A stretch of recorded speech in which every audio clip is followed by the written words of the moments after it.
उत्तराखंड के मुख्यमंत्री पुष्कर सिंह धामी आज ग्वालियर पहुंचे। यहां उन्होंने सिंधिया के महल जयविलास पैलेस के रानी महल में पहुंचकर केंद्रीय मंत्री ज्योतिरादित्य सिंधिया की मां राजमाता माधवी राजे सिंधिया को श्रद्धांजलि अर्पित कर उन्होंने माधवी राजे सिंधिया के निधन पर दुख जताया। उत्तराखंड के मुख्यमंत्री पुष्कर सिंह धामी ने कहा कि चुनाव के दौरान मैं पूरे देश के अंदर गया हूं। ऐसा लगता है कि प्रधानमंत्री नरेंद्र मोदी को तीसरी बार फिर से प्रधानमंत्री बनने के लिए स्वयं आगे आ रही है। हर वर्ग मोदी जी के समर्थन में है। आज मैं दिल्ली में चुनाव प्रचार के लिए गया था। दिल्ली में चुनाव प्रचार का आखिरी दिन था। दिल्ली में हरियाणा में सभी सीटों पर भारतीय जनता पार्टी जीतने वाली है। अंतिम दिन चुनाव प्रचार के दौरान लोगों का जन सैलाब रोड शो में दिखाई दिया। यह बताता है कि बीजेपी जीत हासिल कर रही है। उत्तराखंड के मुख्यमंत्री पुष्कर सिंह धामी ने राहुल गांधी और अखिलेश यादव के साथ साथ अरविंद केजरीवाल पर साधा निशाना। अखिलेश बाबा और राहुल बाबा दोनों विदेश में पढ़कर आए हैं। उनका गठबंधन और उनकी जोड़ी पहले भी जनता ने देखी थी। उत्तर प्रदेश की अमेठी सीट जो राहुल गांधी की परंपरागत सीट हुआ करती थी, उस सीट पर भी राहुल गांधी और अखिलेश यादव की दोनों की जोड़ी अमेठी सीट पर हिम्मत नहीं कर पाई कि राहुल गांधी वहां से पर्चा भरें। जो अपनी परंपरागत सीट छोड़ दे, उससे आप अंदाजा लगा सकते हैं कि उनके मन में क्या चल रहा है। उन्होंने अपनी पराजय स्वीकार कर ली है, इसलिए वह तमाम भ्रामक बयान दे रहे हैं। आम आदमी पार्टी के राज्यसभा सदस्य स्वाति मालीवाल के बहाने उत्तराखंड के मुख्यमंत्री पुष्कर सिंह धामी ने अरविंद केजरीवाल पर भी निशाने पर लिया। उन्होंने कहा, इस मामले को किसी भी तरह से सही नहीं कहा जा सकता। जिस मुख्यमंत्री कार्यालय में प्रदेश की योजनाएं बनती हो, वहां पर महिला सांसद के साथ बदसलूकी होती है, मारपीट होती है, लात घूंसे चलते हैं, अमानवीय व्यवहार पर वहां किया जाता है। आम आदमी पार्टी के नेता का कोई बयान नहीं आया और हद तो तब हो गई जब इस इंडी गठबंधन में प्रियंका दीदी जो कहती थी लड़की हूं, लड़ सकती हूं, उनका कोई बयान ना आना यह बहुत दुर्भाग्यपूर्ण है, क्योंकि रास्ते सीमित हैं। हमारे 4 धाम हैं, वहाँ पर सीमित कैपेसिटी है, लोग ज़्यादा आ गए हैं, इसलिए वहाँ पर जाम की स्थिति निर्मित हुई थी। लेकिन अब स्थिति सामान्य है। उन्होंने लोगों से अपील की है कि 4 धाम यात्रा पर आने से पहले अपना रजिस्ट्रेशन ज़रूर कराएं। उन्होंने बताया कि बिना रजिस्ट्रेशन किए हुए लोग 4 धाम पहले ही पहुँच गए। उन्होंने कहा कि यात्रियों की सुरक्षा हमारी पहली प्राथमिकता है, इसलिए देश के लोगों से अपील है कि वह रजिस्ट्रेशन कराकर 4 धाम यात्रा पर जाएँ। नीचे कर लो भाई, आईडी नीचे कर लो। फोन किसको बज रहा है?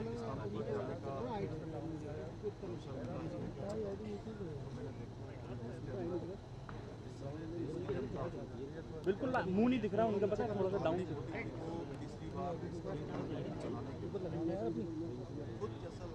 भाई आईडी नहीं दिख रही यार, नीचे कर दिया हमने। अरे ऊपर करो ना यार। मोदी जी के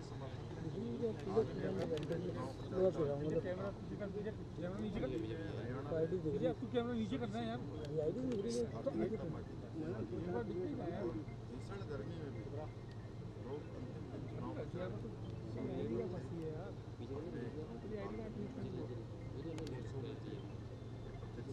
अरे इंडिया कौन की यार, थोड़ा नीचे करो सर। राहुल गांधी, अखिलेश यादव, ये लोग भी मैदान में हैं सर, और केजरीवाल भी लगातार कुछ ना कुछ कह रहे हैं। अरे भूपेन नीचे कर आईडी, नीचे आईडी नीचे। अरे कमल तेरी इधर से इंडिया वो भी दिखे और वो भी दिखे है।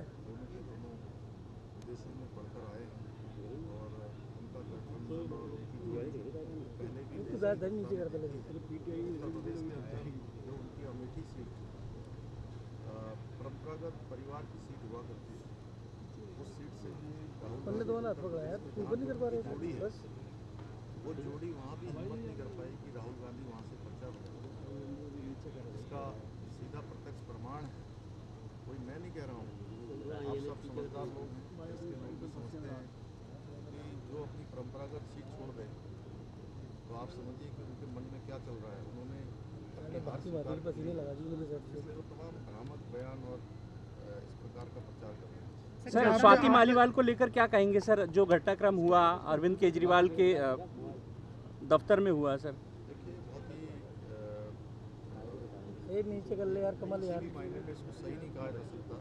जो मुख्यमंत्री आवास जहाँ पर राज्य के लिए योजनाएं बननी चाहिए, दिल्ली के विकास के लिए योजनाएं बननी चाहिए, वहाँ एक अपनी उनकी ही पार्टी की महिला सांसद के साथ बदसलूकी होती है, मारपीट होती है, लात घूंसे गुस्से चलते हैं, अमानवीय व्यवहार वहाँ किया जाता है। और उसके बाद कोई भी आप पार्टी का नेता या अरविंद केजरीवाल की कभी सामने नहीं आए, उल्टा उस आरोपी को अपने साथ लेकर घूमते रहे।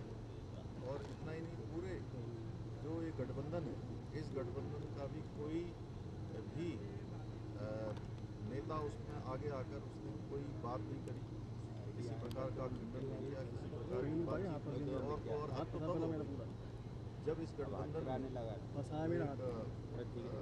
प्रियंका दीदी हैं, प्रियंका दीदी जो कहती थी मैं लड़की हूँ, मैं लड़ सकती हूँ, और एक महिला सांसद के ऊपर इस प्रकार का अत्याचार हो रहा है, उनका कोई बयान ना आना बहुत दुर्भाग्यपूर्ण है। और इससे बड़ी बात यह है कि महिलाओं के प्रति, मातृशक्ति के प्रति इनके किस प्रकार के विचार हैं, ये भी सामने आ गए। सर एक की यात्रा में अब क्या स्थिति है, क्योंकि वो तस्वीर आई थी जाम वाली शुरू के दिनों में बहुत अत्यधिक संख्या पिछले सालों की तुलना में उससे दुगनी संख्या वहाँ पहुँच गई थी, लेकिन क्योंकि रास्ते सीमित हैं और जो हमारे धाम हैं, चारों धाम, उसकी एक कैपेसिटी है, एक बियरिंग कैपेसिटी है, धारण क्षमता है, और क्योंकि लोग ज़्यादा आ गए तो निश्चित रूप से थोड़ा आने जाने में जाम की स्थिति भी हुई थी, लेकिन अब यात्रा पूरी व्यवस्थित है। अब इतना ज़रूर है कि क्योंकि शुरुआत के दिनों में जिन लोगों के रजिस्ट्रेशन नहीं थे वो भी पहले ही प्रवेश कर गए थे। अब हमने ये व्यवस्था बनाई है कि सभी से एक आग्रह भी किया है, पूरे देशवासियों से, चारधाम जो आना चाहते हैं अपना रजिस्ट्रेशन करवाएं, और रजिस्ट्रेशन करवाने के बाद ही यात्रा प्रारंभ करें, क्योंकि हमारी सबसे बड़ी प्राथमिकता है कि जो भी चारधाम में श्रद्धालु और तीर्थयात्री आ रहे हैं उनकी सुरक्षा हमारे लिए प्राथमिकता है। सर सीटों को लेकर क्या कहेंगे, जिस तरीके से राहुल गांधी और प्रियंका गांधी बोल रहे हैं कि 300 से सीटें ज़्यादा नहीं आएंगी बीजेपी की? पूरे 400 आएंगे, 400 से ऊपर आएंगे। सर